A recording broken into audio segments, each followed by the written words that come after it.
Have you ever noticed how some people look calm on the outside, but their body never fully relaxes? They sit still, they smile, they function normally, but something inside them remains alert. Even in safe rooms, their nervous system does not power down. Even in loving relationships, they brace quietly. Even during happy moments, part of them prepares for something to go wrong. If that feels familiar, you may not simply be anxious. You may have grown up in survival mode. Growing up and surviving are not the same thing. Growing up is slow and gradual. It is built on repeated experiences of safety. A child makes a mistake and nothing catastrophic happens. A child cries and someone responds. A child expresses anger and is not abandoned. Over time, the brain learns that the world is stable enough to relax inside. But surviving is different. Surviving means learning that the world is unpredictable. It means understanding that moods can shift without warning. It means realizing that safety depends on reading the room correctly. It means adjusting quickly or facing consequences. When you grow up in survival mode, childhood becomes training. Training in emotional control before you even understand emotions. Training in silence. Training in minimizing yourself. Training in becoming easy. Imagine a child hearing the front door open and immediately stiffening, not because something happened, but because something might. They listen to footsteps. They pay attention to tone. They feel the energy in the air. Is tonight calm, or is tonight one of those nights? They do not think this consciously. Their nervous system does it automatically. If the tone feels heavy, they become quieter. If tension rises, they become helpful. If chaos starts, they disappear. Over time, they become very good at predicting instability. That child grows up and becomes the adult who reads rooms instantly, who senses tension before anyone else does, who apologizes quickly, who overthinks conversations long after they end. People call them emotionally intelligent, but sometimes what they are seeing is hypervigilance, and hypervigilance is not peace. It is protection. Society often praises survival mode traits: independence, emotional control, discipline, productivity, maturity. But what if those traits were never chosen? What if your independence is not freedom but adaptation? What if your maturity was forced too early? What if your strength was built because weakness was not safe? Survival mode children often become adults who look strong but feel tired in a way they cannot explain.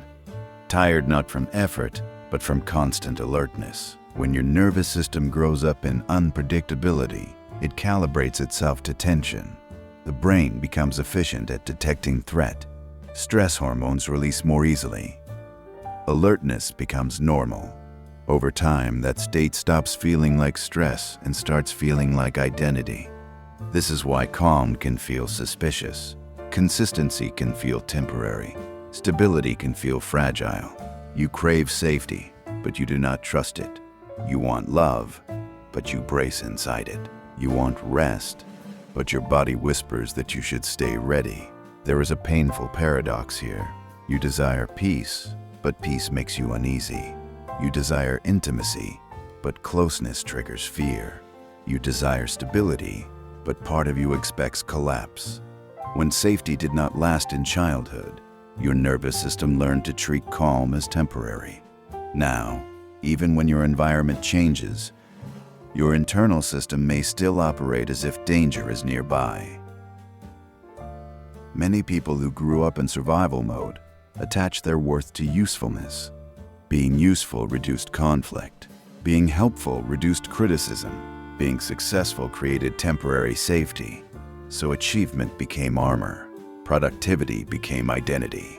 If you are not accomplishing something, you may feel uneasy. If you are resting, you may feel guilty. If you fail, it may feel catastrophic. Deep down, you may have learned that value equals safety. Without value, safety disappears. This creates adults who look ambitious and driven, but are quietly motivated by fear. Fear of losing control, fear of instability returning, fear of becoming irrelevant. Relationships can become especially complicated in this state.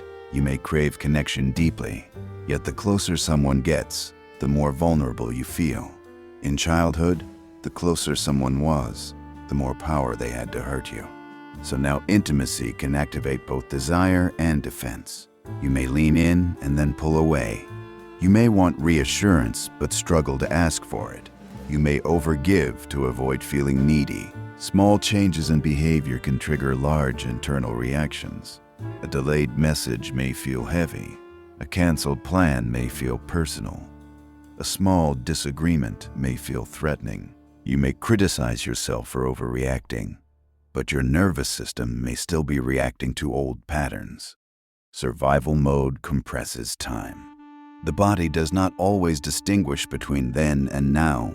Many adults who grew up this way do not even label their experiences as traumatic because nothing dramatic happened. There may not have been visible chaos. Instead, there was unpredictability, emotional absence, walking on eggshells, or feeling alone in a house full of people.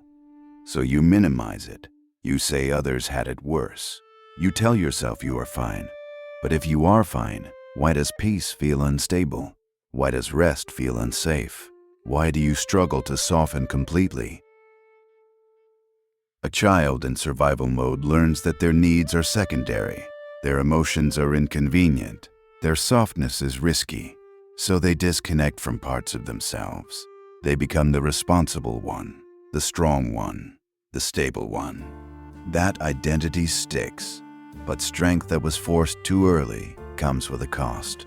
It often includes difficulty identifying your own emotions. You may be able to explain everyone else's feelings clearly, yet struggle to articulate your own. You may feel uncomfortable taking up space. You may default to saying you are fine even when you are not. This is not because you lack depth. It is because you learned that expressing depth could create instability. Even joy can feel complicated. Joy requires presence. It requires lowering defenses. It requires believing that good moments will not immediately disappear. If your childhood taught you that positive moments can shift suddenly, joy may feel fragile. You may laugh while remaining alert. You may celebrate while expecting interruption. You may relax but never fully. This is not brokenness, it is conditioning. Survival mode built you to endure, but endurance is not the same as living. There is a difference between being strong and never having the option not to be. There is a difference between independence and emotional isolation. There is a difference between maturity and suppressed vulnerability. The child you were learned to survive. The adult you are can learn safety. That learning does not happen instantly. It happens slowly, through repetition, through consistent experiences of calm, through relationships that do not explode, through moments where nothing bad happens and you allow your body to notice it. Healing from survival mode is subtle. It is teaching your nervous system that calm is not a trap, that love is not a setup, that rest is not weakness. It is recognizing that hypervigilance was a skill, not your identity. It protected you when you needed it, but you may not need to stay in that state forever. You are allowed to outgrow armor that once kept you safe. You are allowed to experience peace without suspicion. You are allowed to rest without guilt. You are allowed to be cared for without preparing for loss. If this resonates deeply, take a moment and acknowledge it. Many people walk through life thinking their survival patterns are simply personality traits. They are not personality flaws. They are adaptations. And adaptation kept you alive. But survival does not have to be your permanent mode. You do not have to brace in every calm moment. You do not have to earn love through usefulness. You do not have to measure your worth through exhaustion. If this conversation made you feel seen, consider subscribing for more psychological explorations like this, where we go beyond surface advice and actually understand the patterns beneath behavior. And if you relate strongly, you can share your experience in the comments. Not because you owe engagement, but because sometimes naming your story is the first step toward changing it. You survived what you needed to survive. That deserves respect. But now you may be in a different chapter. A chapter where safety can be learned instead of scanned for. A chapter where calm can be trusted gradually. A chapter where living replaces surviving. And slowly, carefully, your body can begin to believe that peace does not always disappear.